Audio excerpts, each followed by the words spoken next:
If you paid for content and an update effectively took it away and you weren't refunded, how is that legal? If you're a Fallout 4 player and your DLC is missing, not loading, or the game is crashing so hard it's basically unplayable, unfortunately you are one of many. I've already talked about the Fallout 4 situation before and how it's broken for a lot of players, especially PlayStation players. But in this video, I want to focus on one specific aspect of this whole Bethesda disaster: the legal aspect. How is it legal that you can buy a product with real money and that a company just takes it away? And that's what I'm going to break down today. I'll talk about what you purchased exactly, what the companies claim you purchased, and what options are available. Quick note before we start, I'm not a legal professional. This isn't legal advice. I've simply done a lot of research on this and I want to explain what I've found. We'll talk about how these cases tend to work and what frameworks might apply. Because the comments under my last videos are basically one long theme, this feels like theft by update. And I get why. The core issue is that you lost access to paid entitlements. You paid for a product and then the company took that product away. Let me give an analogy. This is like if you go to a store, you buy a TV, you use it for some time, then the store comes to your place and takes the TV away without giving you a refund.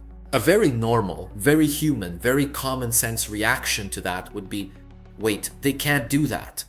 Here's what has so many people furious. They go into the menu, it shows DLC as installed, but in-game it's missing. Or the game can't properly authenticate what you own. Or the game hard crashes in ways that block you from accessing content you paid for. Some players can't even get past the intro. That's not content isn't perfect. That's content is not accessible. In consumer terms, that's the difference between it's lower quality than promised, and you no longer have the thing you paid for in any usable way. And that's where the word legal shows up in the comments, because most people intuitively understand this. If you buy something, the seller doesn't get to break it years later and shrug, at least not in most normal industries. And now we get to the part that's actually terrible. Like I said, I'm not a legal professional, but I've done tons of research. And here's the thing. The problem is that modern games are not sold like normal products anymore. They're sold like licenses. It's the industry loophole. You didn't buy it, you licensed it. This is the part people hate, and rightfully so. But you need to understand it because it explains why companies act so confident. When you buy a digital game and DLC, the companies usually treat it as a license to access content under a set of terms you agreed to. That's why you see language like as is, no guarantee of uninterrupted service. Content may change.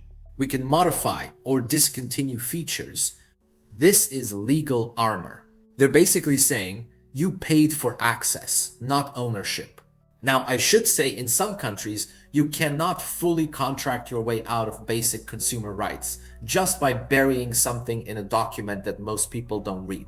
If you paid for DLC, and the DLC is no longer available in-game for reasons caused by the publisher's update pipeline, it's not insane for people to say that the product is not being supplied as purchased.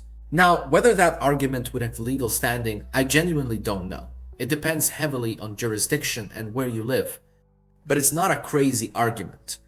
Okay, let's talk about the Sony versus Bethesda blame game. So a lot of people ask, why isn't Sony doing anything? And other people insist that this is 100% Bethesda. Here's how it actually works. Sony controls what updates get certified and shipped on PlayStation, the store ecosystem and refund policies, and platform-level enforcement and consumer complaint processes.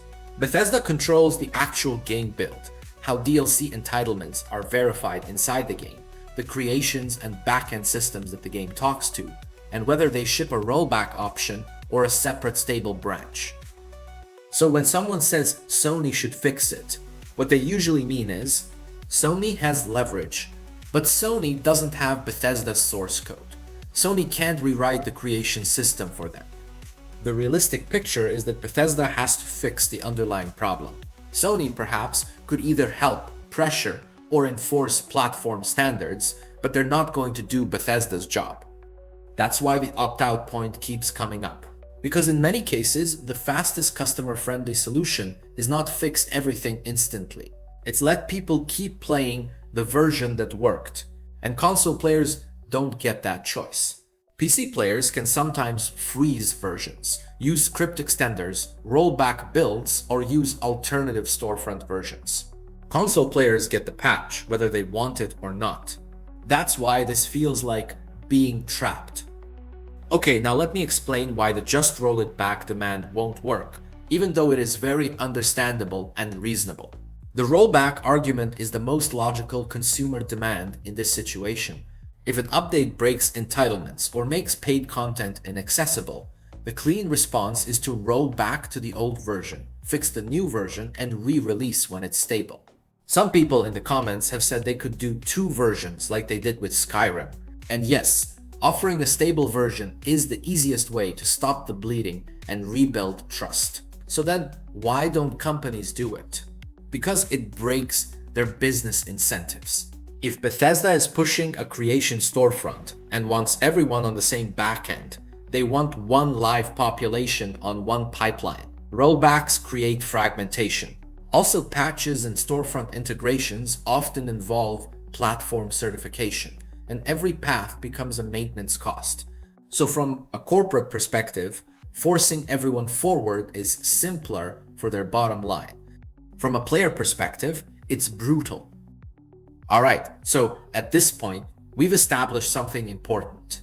This is about a structural problem in how modern games are sold, updated, and controlled.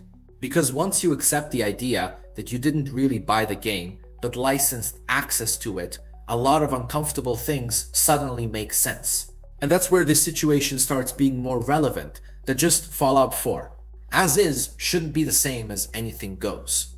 Because there's a difference between your car has issues over time and we push the software update that disables your engine. And this is why people feel like a line has been crossed. One is annoying, the other is existential. And when people say this shouldn't be legal, what they're really expressing is this intuition that there should be some boundary, even if that boundary isn't clearly defined yet in today's legal framework.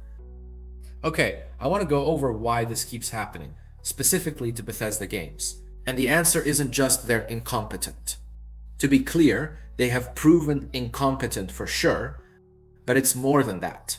It's a combination of technical debt, business model shifts, and cultural habits that have stacked up over years. First, the engine. Bethesda's creation engine is not one engine. It's decades of layered systems built on top of each other. Every time they add a new storefront, or new entitlement checks, or new online dependencies, or new backend verification, they're threading new logic through very old systems.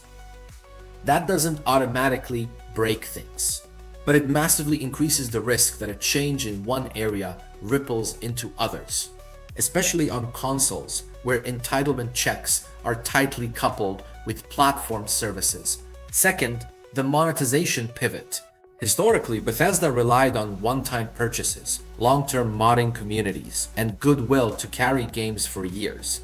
That model rewarded stability, but once you introduce paid mods, creation stores, and ongoing monetization inside old games, stability becomes secondary to keeping the pipeline alive. Because now updates are revenue infrastructure, not just fixes.